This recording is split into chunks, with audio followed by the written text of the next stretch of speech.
Dans l'univers Pokémon, il existait autrefois d'anciennes créatures, des Pokémon préhistoriques. C'était il y a plusieurs millions d'années, mais depuis de nombreuses espèces ont disparu à cause d'un mystérieux bouleversement climatique. Aujourd'hui, les seules traces qu'il reste de ces Pokémon sont ces fossiles.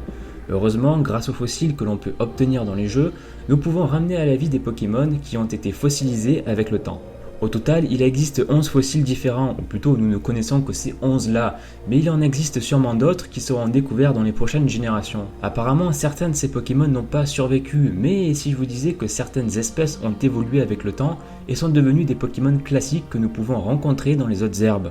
Vous ne l'avez peut-être pas remarqué, mais tous les Pokémon fossiles que nous connaissons ressemblent beaucoup à certains des nôtres aujourd'hui. Voyons cela ensemble au travers de cette vidéo, c'est parti!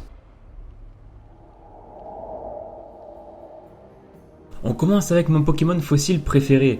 Je sais pas pourquoi, mais j'aime beaucoup l'apparence de ce Pokémon. Carapagos ressemble beaucoup à certains de nos Pokémon, notamment Carapuce, qui est le meilleur exemple. Caratroc et Chartor sont eux aussi des tortues, mais la ressemblance est tout de même moins frappante. Pour en revenir à Carapagos, analysons l'apparence de son évolution, Megapagos.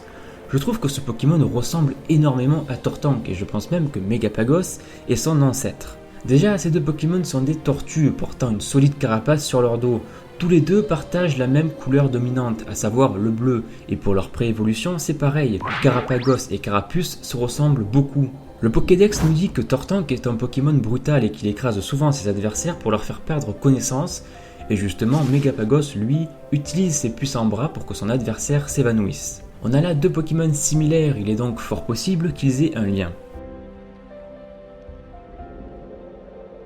Intéressons-nous maintenant au deuxième et dernier Pokémon fossile de la 5e génération, Aeropteryx. Nous avons affaire à un prédateur aérien, et tiens donc, le Pokédex d'Ultralune nous dit qu'il s'agit de l'ancêtre des Pokémon oiseaux.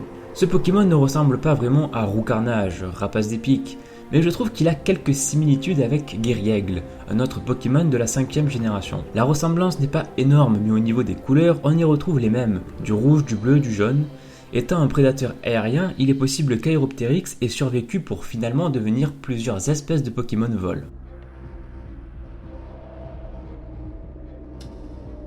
Ah, cette théorie vous la connaissez. J'en avais déjà parlé il y a 4 ans, mais la théorie ne vient pas de moi, mais de Didi. Ptera, un Pokémon fossile, grand prédateur des cieux, ce Pokémon aurait lui aussi survécu pour finalement devenir un Dracofeu. On sait que dans l'anime, Ptera permet au Reptincelle de Sacha d'évoluer pour devenir un Dracofeu.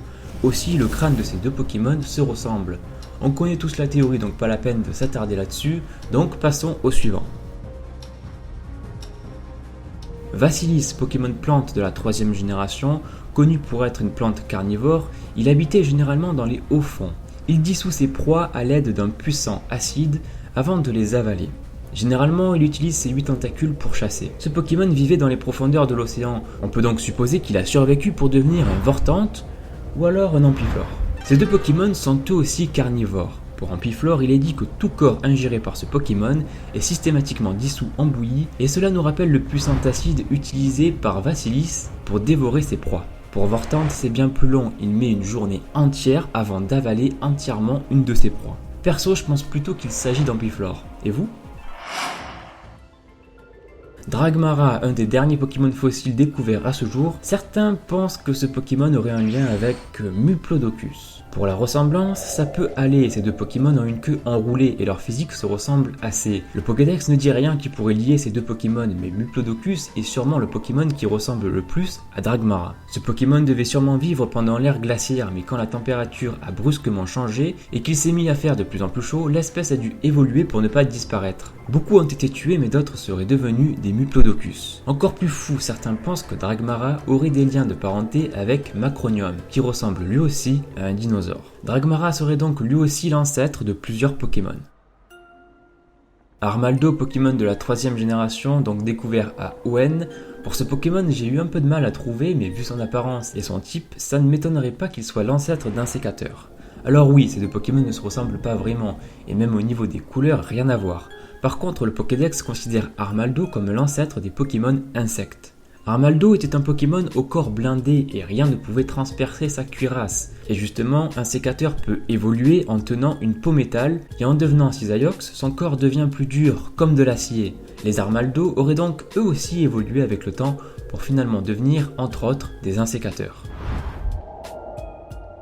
Rexilius, nouveau Pokémon fossile découvert récemment à Kalos, ce Pokémon ressemble complètement à un tyrannosaure.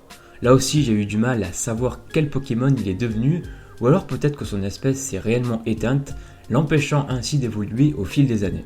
Le Pokédex nous dit qu'aucun Pokémon ne pouvait rivaliser avec lui. Ses puissantes mâchoires peuvent réduire une épaisse plaque de métal en confetti. Ce Pokémon était donc sûrement au sommet de sa chaîne alimentaire, et je pense qu'avec le temps il est devenu un de nos starters.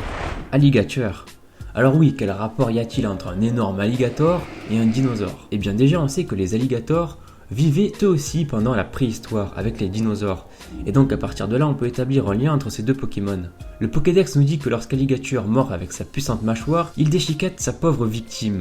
Cela nous fait penser à Rexilius et sa mâchoire capable de réduire une épaisse plaque de métal en confetti. Bizarrement, lorsque Rexilius est shiny, sa couleur dominante est le bleu. Checkons la préévolution d'Alligator. L'apparence de crocodile nous fait vraiment penser à un homme primitif qui vivait il y a des millions d'années. Là encore, cela nous fait beaucoup penser au Pokémon préhistorique Rexilius. Du coup, je pense réellement que la famille d'Alligator et de Rexilius sont liées, et avec tous les points communs qu'ils ont, ça ne m'étonnerait pas que Rexilius soit l'ancêtre de ce Pokémon.